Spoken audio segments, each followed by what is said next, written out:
nous avons le plaisir d'accueillir celle qui a fondé Empower.ch, une société qui promeut l'égalité de genre dans une perspective intersectionnelle à travers 3 axes, les connaissances formelles, l'accompagnement et la transmission. Formée aux sciences sociales, elle vient aujourd'hui aborder avec nous la question de la sexualité et des pratiques numériques, du sexting à la pornographie, dans une perspective féministe. C'est toujours dans cette perspective qu'elle propose aussi des formations, des ateliers et des coachings individuels, collectifs ou d'entreprise basés sur le renforcement du pouvoir d'agir. Je vous demande un tonnerre d'applaudissements pour Colline de Sonarclan.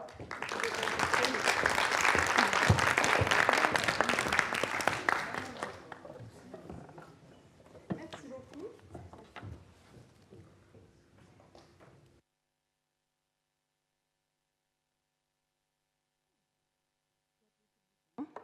Voilà, vous m'entendez bien? Does anyone don't speak French at all? Just you and you have a translator. That's great. Thank you very much. Donc, je vais faire ma présentation en français, but if there is any question, don't hesitate to ask, OK? Merci beaucoup pour l'introduction, ça va nous faire gagner un tout petit peu de temps. Donc voilà, Colline de Sonarclan. Je vais vous présenter aujourd'hui cette présentation sur la sexualité et les pratiques numériques dans une perspective féministe, ce dont on a bien besoin aujourd'hui, vu ce qui se passe dans le monde. Donc, j'ai déjà été présentée, mais pour moi, c'est vraiment important de situer aussi un peu d'où je parle.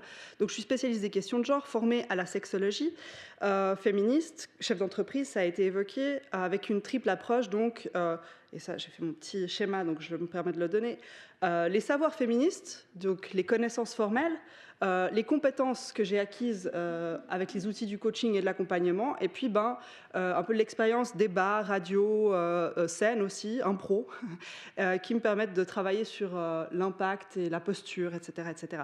Donc c'est avec un peu cette méthodologie que ça me permet de travailler à la fois avec les individus et les entreprises ou les structures pour amener l'égalité avec cet outil-là particulièrement, avec l'objectif d'analyser, former, accompagner au changement, donner du pouvoir d'agir, je travaille beaucoup là-dessus, et travailler sur nos postures, ce qui sont très importantes quand on traite des questions notamment de genre en lien avec le féminisme. Voilà.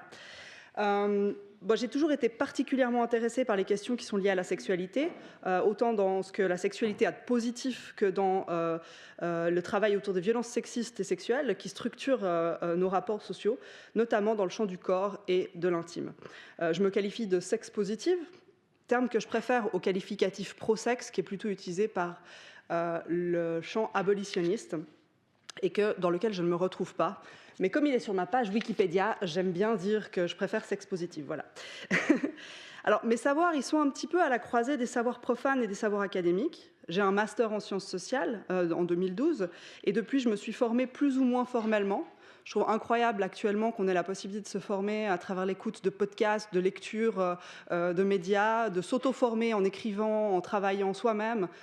Et puis, j'ai aussi fait 2 formations, une en sexologie féministe et une autre en accompagnement. J'ai écrit 2 livres. Ah, je l'avais oublié. Donc un sur la stigmatisation et l'autre sur le porno.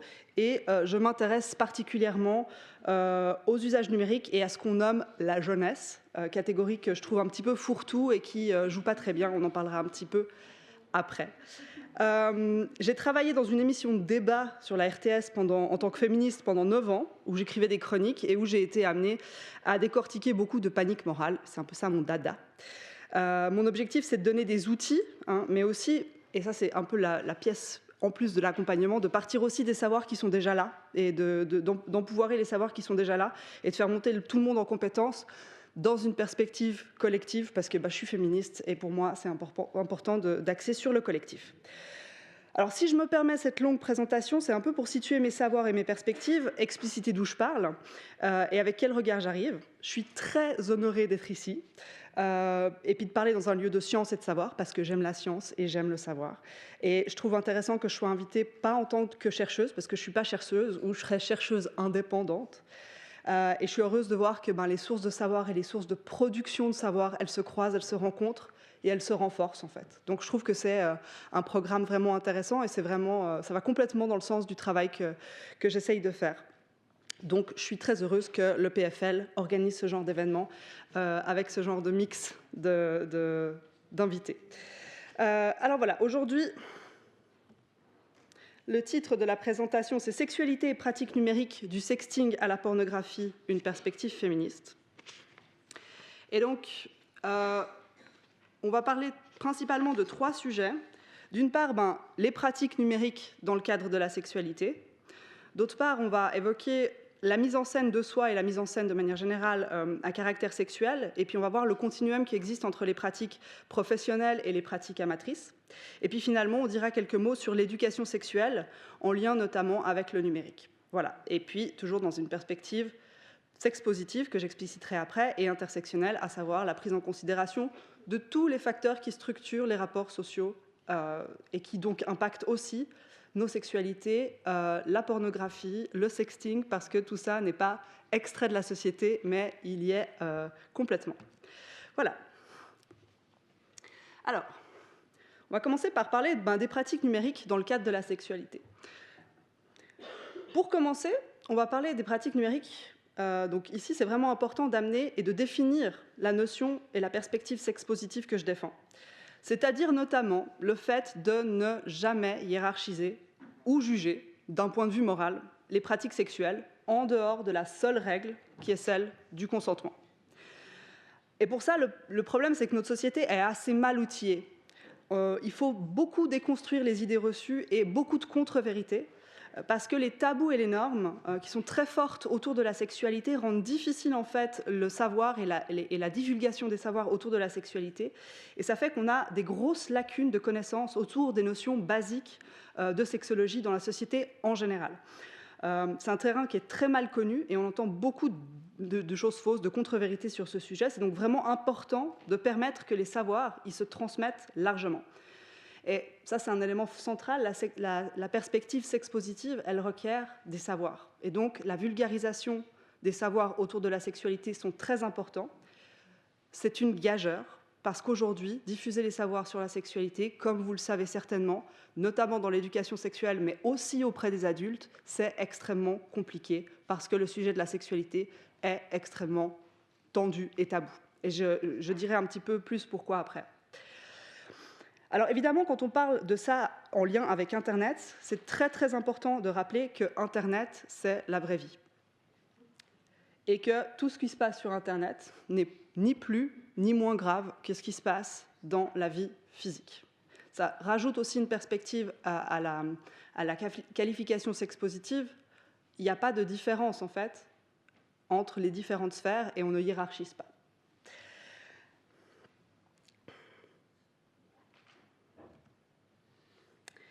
Quand on parle de sexualité dans le cadre des pratiques numériques, on parle de beaucoup de choses. En fait, c'est le cas quand on parle de sexualité en général. La sexualité, c'est énormément de choses différentes. Et malheureusement, notre société a tendance à réduire la question de la sexualité aux pratiques sexuelles ou à l'érotisme. Ça tend le débat parce que du coup, ça nous fait penser, dès qu'on dit le mot sexuel, qui est un peu le seul mot malheureusement en français qui existe pour parler de tout ça, et quand je dis tout ça, je fais une liste qui est assez longue, on n'a que ce mot-là qui rappelle toujours la perspective adulte, déjà, d'une sexualité et de pratiques sexuelles et qui est en général liée à l'érotisme. C'est quelque chose qui vient nous chercher dans l'émotionnel et qui est très tabou, parce qu'on n'a pas envie de déballer notre érotisme sur la table, notamment de la cuisine ou dans une salle de classe. Cette question linguistique, à mon avis, elle pose un gros problème. On devrait décliner ce mot-là en beaucoup plus de mots, parce que quand on parle de sexualité, on parle d'un milliard de choses. On parle de reproduction, on parle de corps, on parle d'intimité, on parle de culture, on parle de... Enfin voilà. Et finalement, un peu au bout de ça, on parle d'érotisme et de pratiques sexuelles. C'est vraiment une des parties de la sexualité, mais c'est loin d'être le tout. Donc, mais quand même, on parle aussi de pratiques sexuelles. Et donc, je vais commencer par parler justement des pratiques sexuelles en ligne. Alors aujourd'hui, on observe, et ça a été confirmé par la dernière étude, la dernière grande enquête sur le contexte de la sexualité en France, qui est sortie en 2023. On l'attendait avec impatience. La dernière, elle était de 2006, mais c'est vraiment des études et des enquêtes qui sont extrêmement riches. Les pratiques sexuelles en ligne sont en augmentation, particulièrement chez les plus jeunes et chez les minorités sexuelles, pour des raisons assez évidentes. C'est que trouver sa communauté, c'est plus facile grâce à Internet et c'est possible grâce à Internet. Ça permet aussi de rester un peu dans l'entre-soi, pour se protéger d'une part des violences et aussi pour se trouver, et voilà. Alors, quand on parle de pratiques sexuelles numériques, on parle de rencontres en ligne, d'une part, avec ou sans rapport sexuel ensuite, d'interaction sexuelle en ligne directement, ça peut être du sexting, de la correspondance érotique, ça peut être l'envoi de photos ou de vidéos à caractère sexuel ou érotique, et ça peut être évidemment tout ce qui est de l'ordre des pratiques sexuelles tarifées en ligne.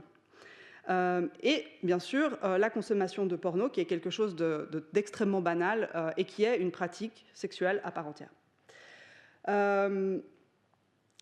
Aujourd'hui, ces pratiques, elles sont de plus en plus indissociables et indissociées par les actrices de la sexualité physique. C'est-à-dire que même quand on est en couple, marié, hétérosexuel, on n'a pas qu'une sexualité physique, en fait. En général, la majorité des gens s'envoient des messages, des photos, enfin voilà, ça peut accompagner complètement, et ça n'est pas dissocié de la sexualité physique. C'est dans le continuum de la sexualité physique. Et les deux s'imbriquent et se complètent aujourd'hui de manière assez...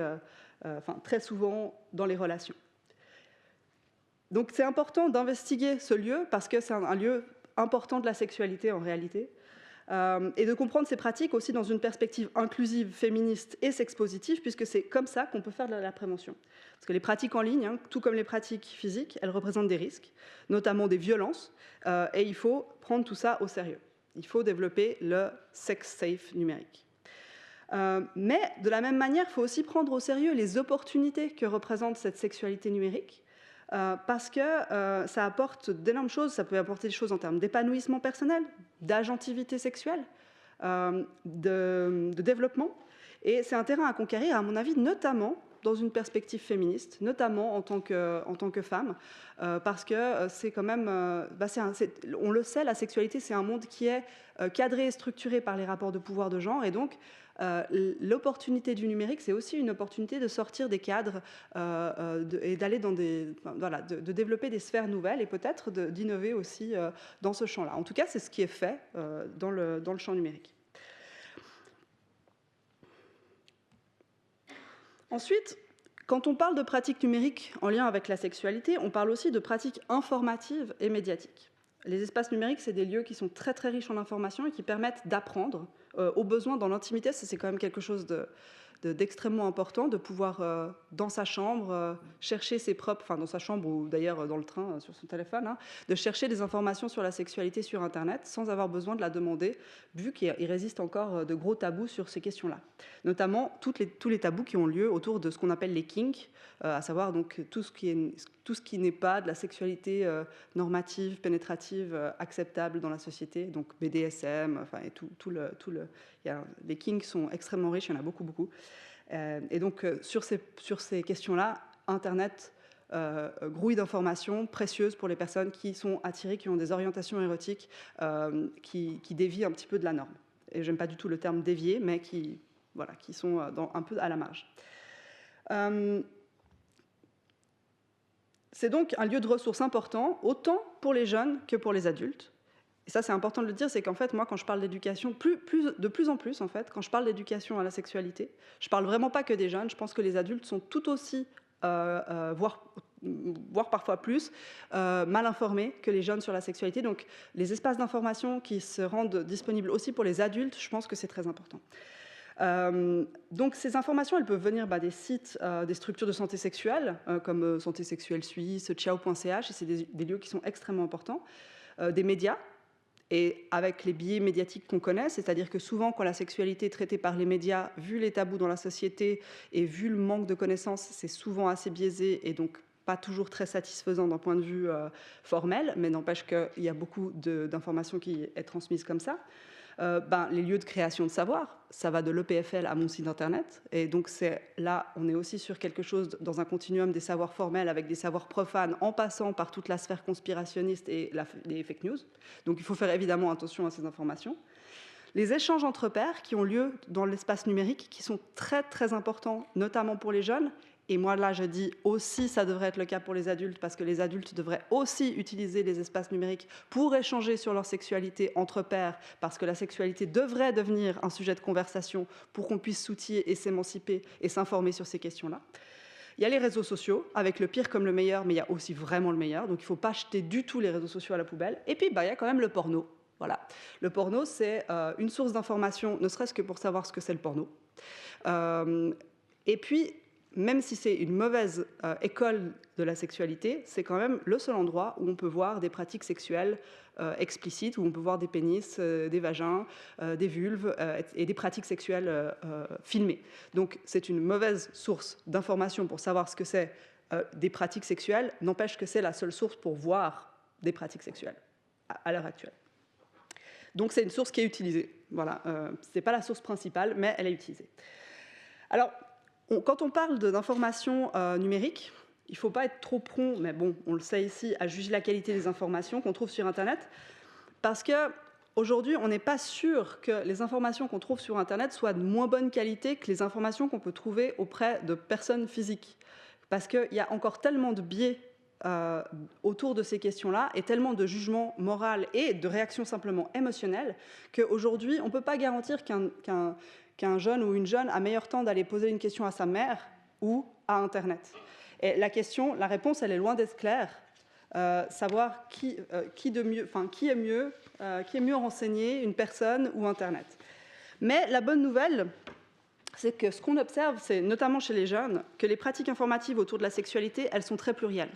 C'est-à-dire que les jeunes parlent avec des gens, et ils vont sur Internet. Ils regardent du porno et ils vont sur le site de santé sexuelle suisse. Donc en fait, ces informations, elles se rencontrent, elles se complètent et elles sont extrêmement plurielles. Les pratiques informatives, notamment des jeunes, et là je reviens sur le fait de dire les adultes devraient faire pour le coup comme les jeunes, elles sont très plurielles et ça a été tout à fait observé et démontré.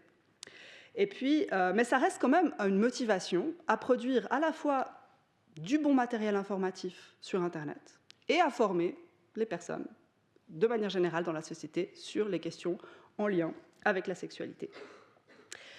Et là-dessus, comme je disais tout à l'heure, c'est très difficile. Moi qui travaille beaucoup sur ces questions-là, je me heurte, je pense qu'on en a probablement parlé dans ces assises, je me heurte à l'algorithme qui condamne beaucoup tout ce qui est en lien avec la sexualité. Demain, j'avais un atelier, je fais des ateliers d'autodéfense ordinaire féministe. J'en avais un demain qui a été annulé parce qu'il n'y avait pas assez de participants et le thème, c'était défendre l'éducation sexuelle. Donc, et pourtant, je veux dire, le sujet intéresse. C'est vraiment pas que le sujet n'intéresse pas. Et aujourd'hui, je me suis dit, peut-être j'aurais pas dû annuler l'atelier, vous le dire et remplir l'atelier aujourd'hui. Parce qu'en fait, mon problème, là, ça vient que, en fait, transmettre les informations sur des lieux comme ceux-là, où on peut justement collectiviser nos savoirs sur ces questions-là, c'est très difficile à cause de l'algo, notamment, à cause du shadow ban, etc., etc.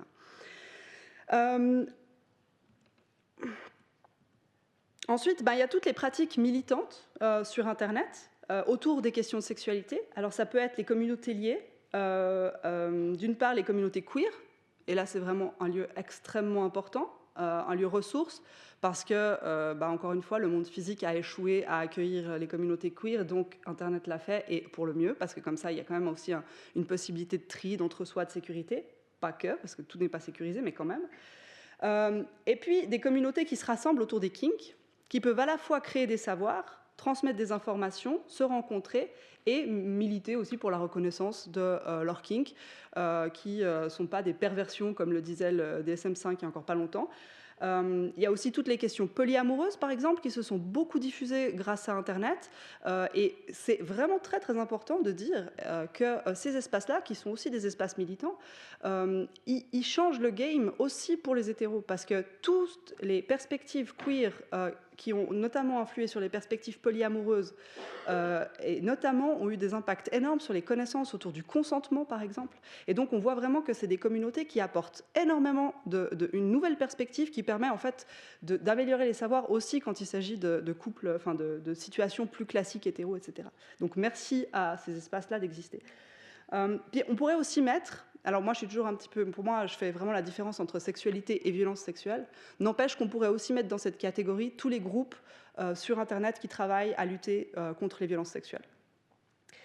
Et puis pour finir, on peut parler de toutes les activités culturelles et artistiques autour de la sexualité. Et là, je ne me gênerai pas pour dire que la création de porno en fait partie, mais il y a aussi les comptes OnlyFans, les blogs, les chroniques, enfin voilà, la création et la curation de contenus culturels et artistiques à caractère sexuel, c'est une pratique numérique qui est en lien avec la sexualité. Moi, je prône un peu une politique culturelle du porno, c'est-à-dire que je suis dans cette perspective où pour moi, le porno, c'est un contenu culturel. Et la consommation de porno est une pratique culturelle. Et en fait, je pense que c'est un shift qu'on doit opérer pour notamment avoir un meilleur regard, maîtriser mieux ce monde-là, et puis aussi prendre soin des personnes qui y travaillent, etc. etc. C'est pour ça que pour moi, je pense que c'est important de rappeler qu'en fait, la création de porno, c'est la création de contenu culturel qui se passe en général sur Internet. Voilà. Et puis aujourd'hui, on pourrait rajouter aussi évidemment tout ce qui se fait avec l'IA, de contenus qui sont créés par l'IA, de contenus pornographiques ou érotiques, etc., à caractère sexuel, qui sont produits par les IA. Alors, ensuite, je passerai à la mise en scène de soi ou des autres, d'ailleurs. Alors, une des normes fondamentales de la sexualité, c'est qu'elle a lieu dans le privé. C'est qu'elle doit être invisible, elle ne doit pas être vue, elle ne doit pas être montrée. Voilà. Donc la mise en scène sexuelle et érotique, à ce titre, c'est déjà en soi une subversion. En tant que dérogation à la norme, cette mise en scène, elle est condamnée socialement. Et c'est notamment pour cette raison que la question de la pornographie et des nudes, notamment, qui sont deux questions séparées, mais dont je vais faire le lien après, parce que pour moi, c'est vraiment important, est l'objet d'une si grande panique morale. Le fait de montrer du sexe et de voir du sexe. Alors, la pornographie a de nombreuses définitions. Je ne vais pas rentrer dans les détails, ça ne m'intéresse pas beaucoup. Il n'y en a aucune qui est parfaitement satisfaisante. Moi, il y en a une que j'utilise parce qu'elle est utile dans mon travail. Et c'est celle-ci. Contenu à caractère sexuel ou érotique ayant pour objet d'exciter le public en mobilisant des compétences. Moi, ça, c'est vraiment très important parce que pour être en mesure de mettre en scène un contenu de manière excitante, il faut des compétences. Ça requiert des compétences. Et en fait, ces compétences-là, elles ne sont pas le monopole des professionnels. Ces pratiques de mise en scène, aujourd'hui, elles sont très répandues et elles se diffusent largement. Et en fait, c'est intéressant parce que ce continuum entre les pratiques professionnelles et amatrices, elles nous permettent de questionner notre rapport, d'une part avec le travail du sexe et la pornographie. Ça participe à remettre en discussion en fait, la définition même de la pornographie et de montrer que finalement, selon cette définition, on est tous un peu pornographes. Et ça permet aussi de démonter un peu les paniques morales, de montrer que finalement, ces pratiques de mise en scène de soi ou d'autrui, elles sont banales. Qu'elles soient tarifées ou pas tarifées, c'est quelque chose qu'on doit réfléchir et traiter sans panique morale, parce qu'on doit simplement investiguer ce terrain-là, en tant que sociologue, en tant que prévention, etc.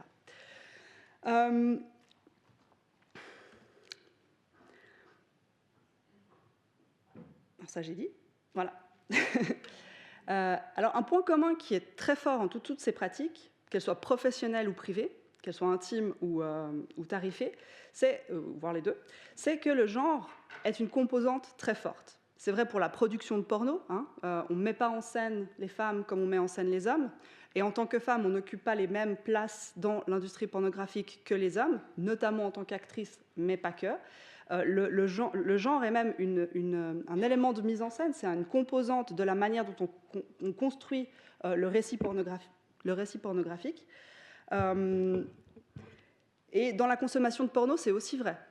La quantité de porno, la qualité du porno qu'on regarde, mais aussi, enfin la qualité, le type de porno qu'on regarde, mais aussi les motivations, l'importance que ça a dans la vie, les effets que ça a ne sont pas les mêmes en fonction du genre. Mais ça, c'est tout aussi vrai pour la création et l'échange d'utilisation à contenu privé. Je reviendrai ça dans les détails parce que pour moi, c'est vraiment un point très important. Et comme on travaille ici dans une perspective intersectionnelle, c'est vraiment important de dire que tous les autres rapports de pouvoir qui structurent la société, ils structurent également ces pratiques. Parce que ces pratiques, elles ne sont pas extraites de la société. Donc évidemment que toutes les questions de vulnérabilité sociale, elles impactent aussi ça, et même elles deviennent des éléments structurants du récit pornographique. récits pornographiques, et quand je parle de récits pornographiques, je ne parle pas uniquement du porno mainstream qu'on trouve sur Internet, mais aussi du récit pornographique qu'on utilise quand on se met soi-même en scène érotiquement ou sexuellement. Ce continuum, il est également utile pour discuter d'un sujet qui est central dans la sexualité numérique, comme dans la sexualité physique, c'est celle, et d'ailleurs là pour le coup, qu'elle soit tarifée ou non, c'est celle du consentement et de la violence. Dans une perspective féministe sex-positive, ce qui caractérise la violence, c'est l'absence de consentement. Voilà. Et pas les pratiques elles-mêmes, qu'elles soient BDSM ou non, qu'elles soient tarifées ou non. C'est très important de reposer ça au centre quand on discute notamment de la mise en scène sexuelle, professionnelle ou privée de soi. Et pour ça, pour illustrer ça, j'aimerais donner 2 exemples. Alors, le premier, c'est en 2023, le Haut Conseil à l'égalité entre les hommes et les femmes a publié un rapport. Ça, il faut le redire. Si on remettait le consentement au centre, il faut le dire ça. Alors, donc, il a publié un rapport intitulé « Pédocriminalité, mettons fin à la punité de l'industrie pornographique ». Et c'est un rapport qui annonçait que 90% des films pornographiques étaient violents, donc illégaux, parce que la violence n'est pas autorisée dans les lois sur la pornographie en France. Alors, il faut savoir que la direction de ce rapport avait été confiée à une représentante de Oser le féminisme, qui est une association abolitionniste française, féministe abolitionniste française, un mouvement qui est proche aussi du NI, qui est aussi une association abolitionniste. Donc abolitionniste opposé au travail du sexe et notamment au porno. Ce rapport, il avait été très très critiqué par d'autres experts de la pornographie, notamment Florian Voros, qui est maître de conférence en sciences de l'information et de la communication à l'Université de Lille. Et là, il y a une petite histoire à raconter, je me permets de le faire parce que c'est vraiment très très intéressant. Florian Voros, en fait, il faisait partie de du Haut Conseil à l'égalité, il s'était vu chargé du projet de rapport, mais il avait dû démissionner 1 an plus tôt parce que son approche considérait, un peu comme celle que j'ai présentée avant, la pornographie comme un objet culturel et médiatique à étudier en tant que tel. Et puis en fait, les rapports de force qui étaient présents au sein du HCE ont fait que sa perspective a été exclue de toutes les... Enfin, sa perspective l'a fait exclure de toutes les commissions qui travaillaient autour de la question de la sexualité parce que cette perspective-là entrait trop en conflit avec la perspective qui est très forte en France aujourd'hui, qui est la perspective abolitionniste. Donc, du coup, il s'est fait virer de toutes les commissions qui travaillent sur les questions de sexualité, ce qui est son champ d'expertise, ce qui fait qu'il a démissionné. Donc ce rapport, finalement le rapport a été repris donc par une représentante de Oser le féminisme, et quand il est sorti, c'était ça qu'il y avait dedans. Et ce rapport, il est critiqué d'une part pour son manque de rigueur, pour son approche abolitionniste, mais le point qui m'intéresse ici, et c'est ça que je trouve particulièrement intéressant pour expliciter mon propos, c'est ça. Pour mener son rapport, le HCE a constitué une liste de pratiques considérées comme violentes. Et qui partant caractérisaient, en fait, c'est les pratiques qui caractérisaient si le film porno était violent ou pas. Dans la liste, il y avait l'usage de gros mots, de tapes sur les fesses, et bon, au-delà de la liste, qui peut éventuellement prêter à rire, cela veut dire que le HCE ne tient pas compte de la notion de consentement, parce qu'à aucun moment, il est allé discuter avec les actrices ou les protagonistes pour savoir si elles étaient consentantes ou pas. Donc la subjectivité des actrices n'a pas du tout été prise en compte dans la manière dont a été traitée, dans la manière qu'on a utilisée pour qualifier la violence. Or, comme je l'ai dit tout à l'heure, pour moi, la violence sexuelle, c'est l'absence de consentement. Alors ça pose 2 problèmes, notamment. C'est que d'une part, ça stigmatise de nombreuses pratiques sexuelles consenties et donc pas violentes. Et d'autre part, en opposition, ça nie les violences qui existent dans les pratiques considérées comme non violentes. Il n'y a pas de pratiques non violentes. Il n'y a que des pratiques qui peuvent être violentes ou non violentes en fonction du consentement et donc de la subjectivité des actrices. Point fini. Donc c'est pour ça qu'il faut remettre vraiment cette pierre angulaire de tout travail sur la sexualité physique ou numérique, tarifée ou gratuite, c'est le consentement. Voilà. Alors, le problème, et je vais parler d'un deuxième exemple qui va nous montrer ça de manière extrêmement pratico-pratique. Le problème, c'est que le consentement, ce n'est pas une notion parfaite. Et c'est la raison pour laquelle je vais prendre ce deuxième exemple, celui des nudes et du mal nommé revenge porn. Mais aujourd'hui, il y a toute une liste de pratiques sur Internet, sextorsion, etc., qui serait plus adéquat que le mot revenge porn qui est pas adéquat.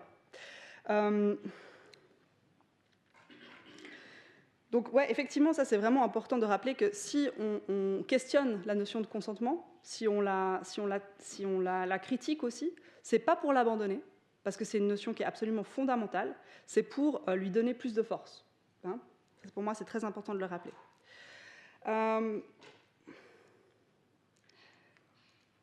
Donc encore une fois, dans une perspective sex-positive, on n'hiérarchise pas les pratiques. Excusez-moi.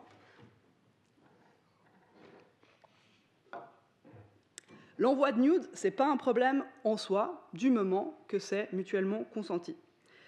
Mais cet exemple de l'envoi des nudes, il montre bien justement les limites de la notion de consentement, qu'il faut avoir en tête, non pas pour lâcher le concept, mais pour l'améliorer, puis le rendre plus fort. Théoriquement donc, pas de souci avec les nudes, pardon. Le problème, c'est que, comme je disais plus tôt, il y a une grosse composante genrée dans la création, l'échange et la consommation de matériel de mise en scène sexuelle. Et le genre, c'est quoi ? Pas le genre, c'est un rapport de pouvoir. Et les rapports de pouvoir, ça biaise la notion de consentement.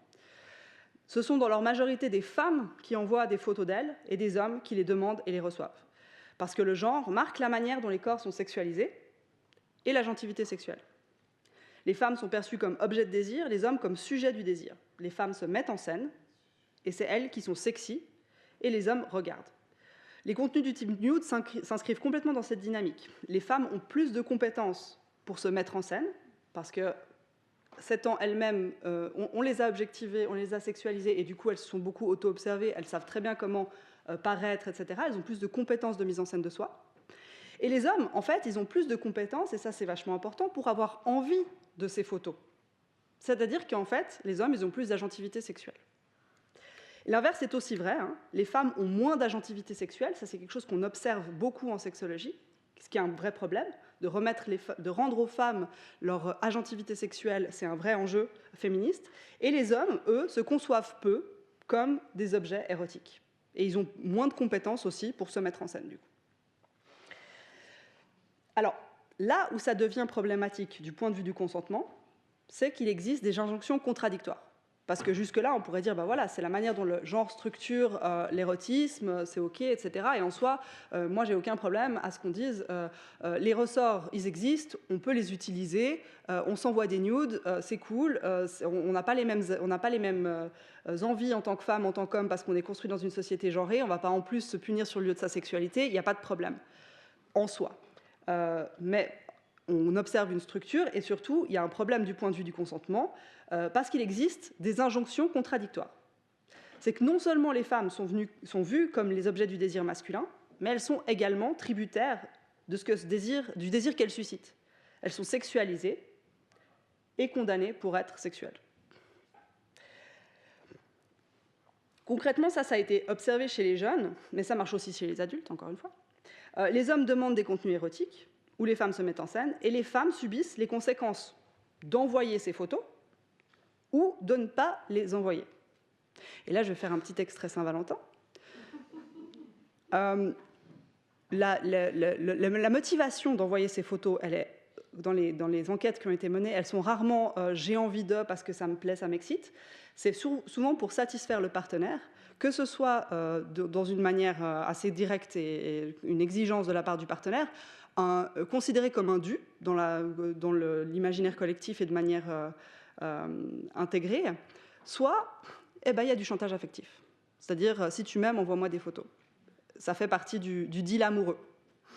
Et là, je pense que c'est intéressant, on ne va pas revenir là-dessus très longtemps, mais de remettre l'amour quand même aussi dans les rapports de pouvoir. L'amour non plus ne s'extrait pas de notre société, et les rôles de genre, ils sont extrêmement, c'est vite dit, et on le sait tous, c'est vite dit, l'amour est impacté et structuré par les rapports de pouvoir de genre. Il reste jusqu'à dire que l'amour est un outil de la domination masculine. Je vais me gêner. Alors, on parlait d'échanges entre pairs tout à l'heure. Chez les filles, ça passe beaucoup par discuter de ce qui est OK de faire avec son partenaire, de savoir si tel ou tel contenu est trop osé, ou si au contraire ça fait trop prude, parce qu'elles sont vraiment entre ces deux choses. Donc elles ont cette charge-là en plus, évaluer ce qu'elles font, évaluer le risque de ce qu'elles font, en plus de toutes les autres charges qu'elles ont au moment de leur entrée dans la sexualité, ça veut dire la charge contraceptive, celle de poser des limites aux garçons, parce qu'aujourd'hui on considère encore que c'est aux filles de poser des limites aux garçons, que les garçons, eux, ils ont l'abri de lâcher. Et aussi l'impératif d'inscrire son entrée dans la sexualité dans le cadre amoureux pour ne pas passer pour des traînées. Alors du coup, l'entrée dans la sexualité revêt pour elle beaucoup de l'apprentissage du double standard et de ce qui est jugé acceptable ou non. Et cet apprentissage-là, il a des conséquences toute la vie. Et en tant que sexologue, c'est des trucs qu'on rattrape, enfin c'est très lourd après. En gros, c'est de considérer que le sexe, c'est une menace, quoi. Que le sexe, c'est toujours un truc qu'on doit à la fois maîtriser chez soi, parce qu'on risque, si on est trop sexuel, on risque de passer pour une traînée, et en même temps, on doit aussi freiner la sexualité des autres. Donc ça rend le truc très compliqué. Alors, les garçons, eux, c'est différent, leur échange entre pairs. C'est notamment le fait de s'envoyer des photos de filles non consentantes, notamment pour affirmer leur appartenance au groupe et à leur masculinité. Donc ça veut dire qu'en fait, les conséquences de ces partages d'images, qui peuvent être très graves, hein, il y a des filles qui se sont suicidées suite à des leaks de photos d'elles, parce qu'évidemment, ça va avec tout un ensemble de punitions sociales, de slut-shaming, etc., et ça peut aller très très très loin. Et là encore, il faut rappeler une chose très importante, c'est que les conséquences d'une photo leakée, il faut vraiment les voir dans une perspective intersectionnelle. Toutes les filles ne sont pas égalitaires face à ce genre de danger. Il y a vraiment des études qui ont montré que les filles plus vulnérables, les filles racisées, les filles pauvres, etc., sont plus vulnérables vis-à-vis de ce genre de trucs. Et puis il ne faut pas oublier que quand même ces leaks, c'est des violences sexuelles caractérisées. Parce qu'envoyer une photo de quelqu'un sans son consentement, c'est une violence sexuelle. Et c'est les filles qui en sont les uniques tributaires. Voilà. Donc, et puis alors là, peut-être qu'il faudrait quand même dire quand je dis les filles, on peut aussi évidemment parler des minorités de genre, parce que quand on rentre sur les questions, enfin si on sort de l'hétérosexualité, les rapports de pouvoir du coup biaisent aussi et rendent aussi certaines personnes qui sont notamment assignées hommes vulnérables à ça. Alors parler de consentement dans ce contexte, c'est un peu compliqué parce que la question de l'agentivité, qui est centrale dans la notion de consentement, elle n'est pas tellement là. Pour consentir, il faut savoir ce qu'on veut et il faut savoir ce qu'on ne veut pas. Et c'est difficile de se poser ces questions et d'exercer cette capacité quand on risque des punitions autant en faisant ce qu'on veut qu'en ne faisant pas ce qu'on ne veut pas. Voilà. Donc voilà, moi je trouve que cet exemple il est très intéressant si on le croise à celui du HCE, parce qu'il remet vraiment la notion de consentement au centre et ces deux exemples montrent bien quels sont les enjeux qu'on doit prendre en considération aussi pour améliorer notre compréhension du consentement. Voilà. Comment développer son agentivité quand on risque de faire ce qu'on veut faire? Enfin, moi, je dis toujours, c'est une phrase que j'aime bien, c'est le oui permet le non et le non permet le oui. Être en mesure de consentir, ça veut dire qu'on sait qu'on peut ne pas consentir. Et être en mesure de ne pas consentir, c'est de savoir que si on a envie et qu'on le fait, il n'y a pas de conséquences non plus. Sinon, le non, il devient obligatoire. Alors, c'est une bonne occasion de passer à la question justement de l'éducation sexuelle positive, parce que l'éducation sexuelle, ça revêt d'une grande importance, parce que c'est une des manières de favoriser l'agentivité en matière de sexualité, notamment chez les filles, et que c'est aussi une possibilité d'éduquer à la notion de consentement et de violence sexuelle et sexiste, notamment chez les garçons. Et c'est comme ça qu'on peut donner plus de force à la notion de consentement. Parce que si le consentement reste une notion imparfaite, et là c'est vraiment pour moi un statement très important, l'alternative au consentement, c'est la fameuse liste du HCE avec les pratiques interdites et du coup les pratiques obligatoires étiquetées pour nous par une autre autorité. Et la subjectivité, pour moi, reste quand même l'élément fondamental de la sexualité. Si on lâche cette notion de subjectivité, si on abandonne la capacité d'agir des agents-agentes, ça veut dire qu'on réfère l'autorité à une autorité supérieure et qu'on crée du coup une société autoritariste sur le plan de la sexualité. Et donc pour moi, ça, ce n'est pas un programme sexpositif du tout. Et voilà. Pour donner de la place à la subjectivité et au pouvoir d'agir, l'éducation reste notre meilleur outil. Alors, quand je parle d'éducation sexuelle, je ne parle pas uniquement des cours qui sont donnés dans les classes. Pour moi, c'est un shift que je suis vraiment en train d'opérer en ce moment. Le bouquin que j'ai écrit, c'est un bouquin qui s'adresse aux parents, autour de la question de la pornographie, aux adultes en tout cas. et pas aux professionnels de la santé sexuelle. Et je pense que c'est très très important d'empouvoirer les parents et les adultes de manière générale pour faire monter tout le monde en compétence dans la société sur ces questions afin de pouvoir faire bouger les lignes. C'est la raison pour laquelle, d'ailleurs, j'ai ouvert des ateliers d'éducation sexuelle positive à l'attention des parents qui ont lu en ligne, parce que vraiment, je pense qu'aujourd'hui, il y a beaucoup de parents qui sont décontenancés, d'adultes qui sont décontenancés par rapport à ces questions-là, et qu'en fait, il s'agit de leur rendre leur pouvoir d'agir. On vit dans une société, on dit « le sexe, c'est hyper grave », puis on ne peut pas du tout en parler. En fait, que non, le sexe, c'est pas grave, et puis oui, on peut en parler. Puis en fait, il faut remettre ça au centre, et en plus, il faut faire monter les gens en compétences. En fait, c'est pas compliqué, mais il faut juste en parler et avoir des espaces pour pouvoir diffuser des savoirs à ce niveau-là, et notamment des savoirs vulgarisés. Encore une fois, on n'a pas besoin d'un master en sexologie pour être un parent apte à faire de l'éducation à ses enfants. Donc, moi, je suis pour faire une éducation auprès des parents, une éducation qui favorise la confiance en soi et la confiance mutuelle. Une éducation où on travaille activement à ne pas objectiver les filles pour éviter de reproduire cette objectivisation dont on parlait plus tôt, et du coup, au contraire, de les rendre pleinement actrices de leur expérience de sujet, de leur rendre leur agentivité, notamment dans le domaine sexuel. Mais en réalité, et ça c'est vraiment quelque chose que je dis souvent, il n'y a pas besoin de parler de sexualité pour faire ça. En fait, donner du pouvoir d'agir à ces filles, c'est quelque chose qu'on peut faire tous les jours sans parler de sexe, et en fait, ça va leur donner de l'agentivité aussi dans le domaine du sexe. Donc l'éducation sexuelle, c'est pas que parler de sexe. C'est aussi une éducation où on parle du corps, de l'intimité, du consentement, du plaisir. Bref, c'est un programme éducatif qui dépasse largement la question de la sexualité. Alors, moi j'ai fait, ça c'est un des slides que j'ai dans ma présentation auprès des parents que je donne. Comme je disais, c'est pas seulement parler de sexualité, en fait, c'est créer un environnement où les différents de la sexualité ne sont pas tabous, mais c'est aussi répondre aux questions, nommer les parties du corps, et puis respecter le consentement de ses enfants. Et créer un environnement de confiance, en fait. C'est donner de l'autonomie. La sexualité, c'est quelque chose qui nous fait peur, donc on a envie de contrôler, et il y a cette notion de contrôle dont on parlait avant, le HCE c'est ça, l'autoritarisme, on veut contrôler la sexualité des jeunes, et on fait du coup un tabou de la question de la sexualité, parce qu'on a envie de contrôler. Évidemment qu'on n'a pas le contrôle de toute façon, donc pour moi le projet de l'éducation sexuelle et de l'éducation en général, c'est d'amener nos enfants vers l'autonomie. Et en fait, quand je dis nos enfants, encore une fois, il n'y a pas que les enfants qui doivent être amenés vers l'autonomie par rapport à ça. Et les femmes sont particulièrement concernées, vu la construction sociale des genres. Et puis, c'est donner confiance. C'est nous donner confiance à nous, en tant qu'adultes, de nous dire aussi, on a des émotions, c'est normal, mais ce n'est pas elles qui nous gèrent. Il faut donner confiance aux autres, aux enfants, mais aussi aux adultes.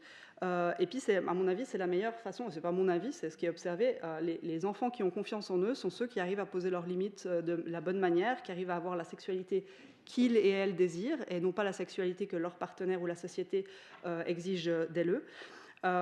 Et voilà, que nous, de l'extérieur, on trouve cette sexualité adéquate ou non, c'est pas vraiment la question. Et puis, pour moi, c'est de respecter aussi l'intimité. Je pense que ça, c'est vraiment très, très important, et notamment respecter l'intimité numérique. Parce que la chambre à coucher et le téléphone, c'est aujourd'hui 2 espaces qui, en tant que parents, en tant qu'adultes, doivent être respectés. Alors évidemment, là, il faut mettre une limite. C'est évident que si son enfant s'enferme dans sa chambre et qu'on pense qu'il va se tailler les veines, on va défoncer la porte. Le téléphone, c'est la même chose, mais dans une situation normale, on respecte l'intimité numérique de ses enfants, tout comme on exige de ses enfants qu'ils respectent notre intimité numérique.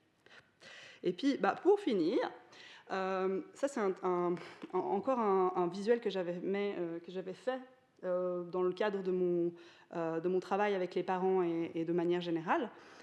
J'ai beaucoup parlé déjà de l'éducation positive, la place au plaisir, aux envies, la place au consentement, donner les connaissances et le pouvoir d'agir, de dire non au tabou, aux violences sexuelles, ça on a déjà bien abordé. Puis on a parlé aussi de l'éducation aux faits numériques, respecter l'intimité numérique, je viens d'en parler, respecter, valoriser les pratiques numériques de chacun. Aujourd'hui, on vit dans une société qui porte un regard extrêmement jugeant sur les pratiques numériques.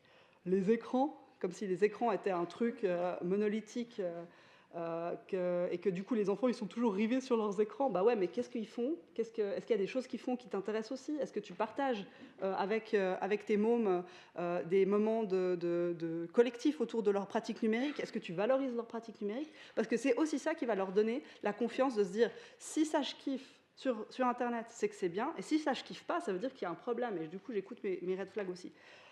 La confiance, encore une fois. De rappeler qu'Internet, c'est la vraie vie, et outillé contre la désinformation. Et quand j'ai regardé ça aujourd'hui, je me suis dit, il manque quand même quelque chose de fondamental là-dedans. C'est encore une fois la question du safe sex numérique. Et je me rends compte qu'on est extrêmement pauvre là-dessus. Il y a des choses qui existent, mais en fait, c'est vraiment un programme qui doit être ouvert, et j'ai pris cette conscience de ça ce matin en relisant mon slide. En fait, j'ai l'impression que quand on dit aux jeunes, on ne voit pas des nudes, on revient à la technique des États-Unis qui consiste à dire on fait des éducations sexuelles abstinentes. On propose l'abstinence numérique. Et c'est complètement contraire en fait à l'éducation sexuelle et l'éducation à la vie numérique. Donc en fait, ce qu'on doit faire, c'est une éducation au safe sex numérique pour pas attraper, et là je suis assez fière de moi, des IS-tech. Mais ça, je trouve que c'est important de dire, on a un vrai gros boulot. Là, par exemple, j'ai eu un cas récemment, un jeune qui développe un kink. Jusque-là, pas de problème, c'est un grand ado. Il n'est pas encore majeur, mais il est dans le stade de sa sexualité où il est tout à fait normal qu'il se pose des questions. Aucune idée, je ne connais pas ce jeune, si ce kink, c'est quelque chose qui va perdurer ou c'est juste une exploration. Mais résultat des courses, comme c'est un kink qui est mal connu, les parents y flippent. Sur Internet, il n'y a pas forcément les ressources, ni pour ce jeune, ni pour ses parents, pour se demander quelles sont les pratiques safe. Et du coup, le jeune, il se met en danger aussi, parce que il n'a pas forcément, il n'y a pas un truc de santé sexuelle suisse qui dit si tu es intéressé au BDSM, fais ci, fais ça, va voir là, parce que notamment si Sexuel Suisse fait ça, il se fait trancher la tête, quoi, certainement. Alors, Santé Sexuelle Suisse travaille aussi sur le BDSM, mais les paniques morales autour de ces questions-là rendent vraiment les discussions très très ardues, et du coup ça prive des jeunes de possibilités de se renseigner, et ça les met dans des situations de vulnérabilité, alors que ça ne devrait pas. Parce que explorer sa sexualité, explorer des kinks, c'est OK. Voilà. Et puis bon, très rapidement, éducation à la culture, parce qu'en fait, la culture, déjà, c'est numérique, hein, et en plus, c'est vraiment un énorme champ qui nous permet, qui nous donne des excuses pour identifier les injonctions et les rôles de genre, pour identifier le sexisme, le male gaze, pour valoriser aussi les pratiques culturelles, même je veux dire, les jeux vidéo, les pratiques culturelles sur les réseaux sociaux, etc., YouTube, il y a des choses vraiment très, très drôles que j'ai découvertes grâce à mon fils, etc. Et puis, pour hacker la culture du viol. Parler de consentement grâce à la culture, c'est vraiment une bonne occasion de le faire. Il n'y a qu'à regarder Star Wars. Voilà. Et je crois que je suis parfaitement dans les temps.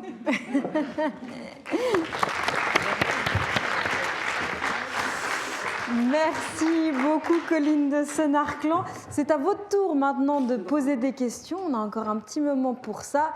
Le micro peut venir jusqu'à vous, c'est magique. Dès que vous levez la main, il y en a déjà une ici. Est-ce qu'on envoie? Est-ce qu'on...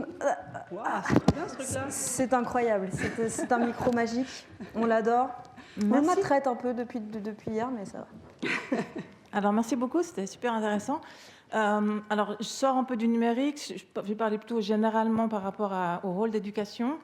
En tant que parent, comment faire pour justement respecter l'intimité et parler de ces questions-là? Parce qu'en fait, on ne sait pas forcément à partir de quel moment ça commence à les travailler et comment l'aborder, alors que pour les enfants, la sexualité des parents, c'est le tabou suprême. Ils ne veulent absolument pas savoir ce qui se passe chez les parents. Ça les intéresse peut-être pour chez les autres, mais en tout cas, ils ne veulent pas voir ça. Mais c'est une excellente question. Du coup, comment on s'y prend? Eh bien, là, c'est une question de... Justement, c'est la question de la posture.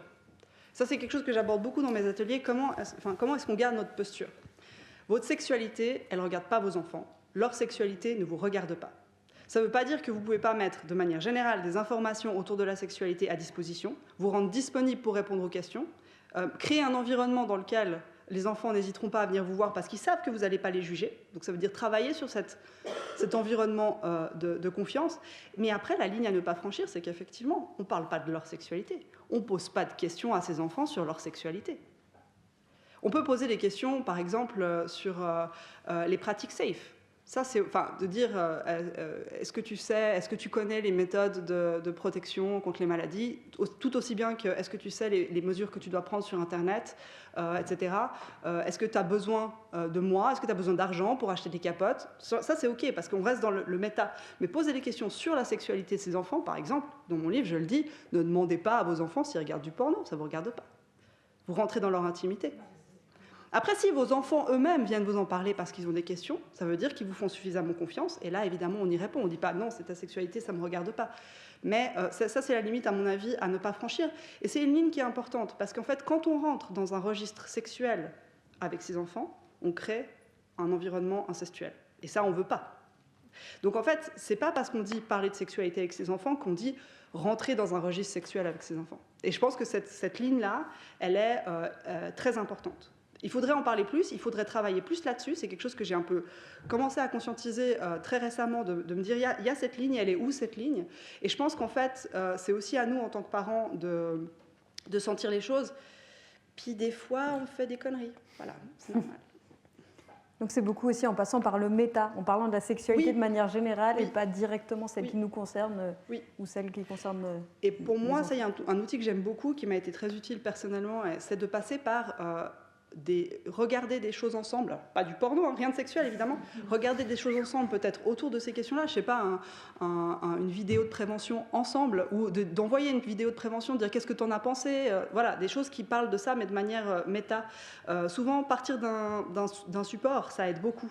Là, je vous renvoie, si vous avez des enfants, notamment petits, il y a ces livres extraordinaires qui s'appellent Le Petit Illustré de l'intimité, un bijou. Vraiment un bijou à mettre entre toutes les mains. Moi, je le lis à mon fils qui a 5 ans, ça va déjà hyper bien. Il y en a un sur la vulve, un sur le pénisme. Le pénisme, ouais. On a inventé un mouvement aujourd'hui.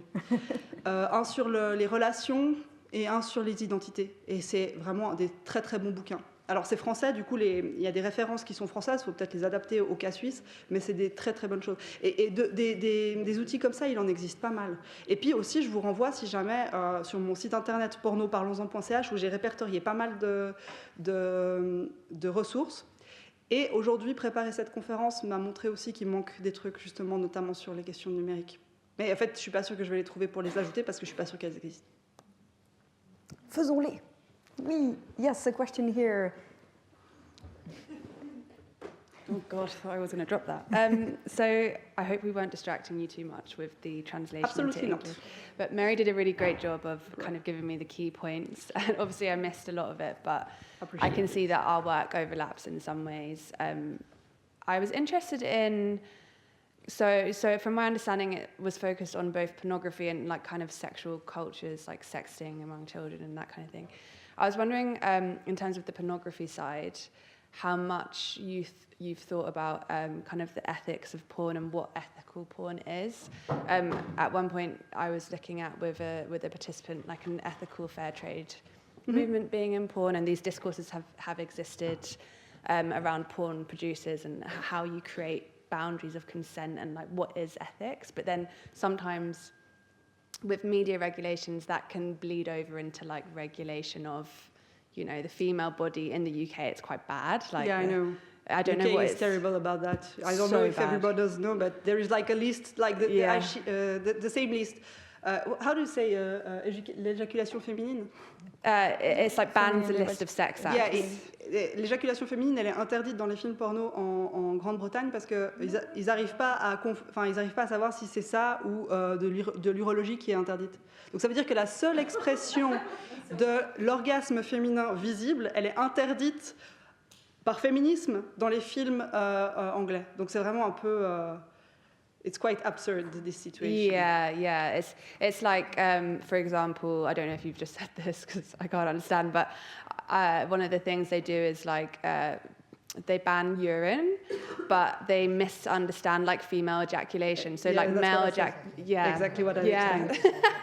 Yeah, it's crazy. And it's like even on social media, like the male nipple is allowed, but Yeah. the female nipple is not allowed, and all that kind of thing. The word sex is prohibited. The word sexology is prohibited. Yeah, You know. it's really ridiculous. But I was wondering if those tensions between ethics and then like regulation, what you think? I must admit that it's not something I focused on because I was more about the effect of pornography, which are or are not, on youth. But it's like saying, it's something I say in my book, is tomatoes good or bad for you?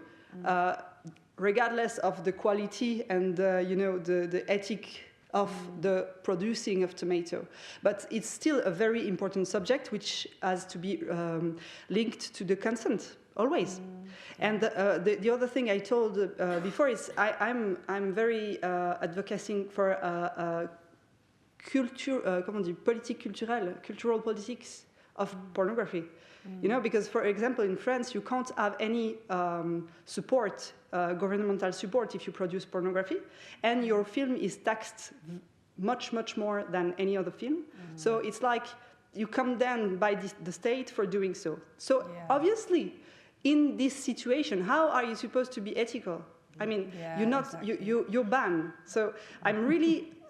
My point of view is that if we include pornography as a cultural media and we get interest in pornography, then we can produce a more ethical, a better quality pornography and everything.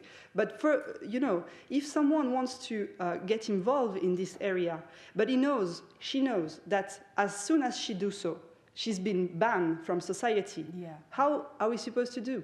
I think it's a very complex thing, but as long as we condemn pornography for itself, or the concept of pornography attached to this moral panic, we can't work on that. So. Yeah, I completely agree. Thanks for that. On va prendre une dernière question ici, derrière. Ouais, juste un peu trop court. J'aime bien, ça crée du lien entre les participantes. Merci pour la conférence. Il y a le média Tataki qui a sorti une vidéo il y a quelques mois sur l'addiction à la pornographie et en fait à quel point c'était quelque chose qui était bien plus commun que ce qu'on pensait. Personnellement, suite à ça, j'ai même discuté avec certains proches et je me suis rendu compte qu'il y avait beaucoup de personnes dans mon entourage qui, à un moment de leur vie, avaient vécu la consommation de pornographie comme quelque chose de pas forcément positif et pas forcément sain. Et je me demandais comment est-ce qu'on fait face à ça et justement comment est-ce qu'on éduque nos enfants face à ça pour faire attention à ce type d'addiction.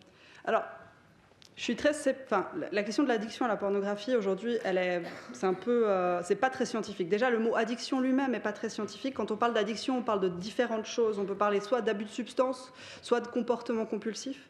Quand on parle de pornographie, on est un petit peu. C'est pour ça que c'est difficile à faire rentrer dans les cadres. Et pour rentrer dans les critères de l'addiction, il faut que ce soit 6 mois. Que ce soit que ça ruine. Enfin, il y a vraiment une liste de critères qu'il faut remplir et qui est vraiment assez précise en fait. Donc quand on parle d'addiction à la pornographie, en général c'est un mot qui est un petit peu usé de manière un poil abusif, d'un point de vue scientifique, quand on parle d'addiction. Après, il n'en reste pas moins qu'il y a des personnes qui souffrent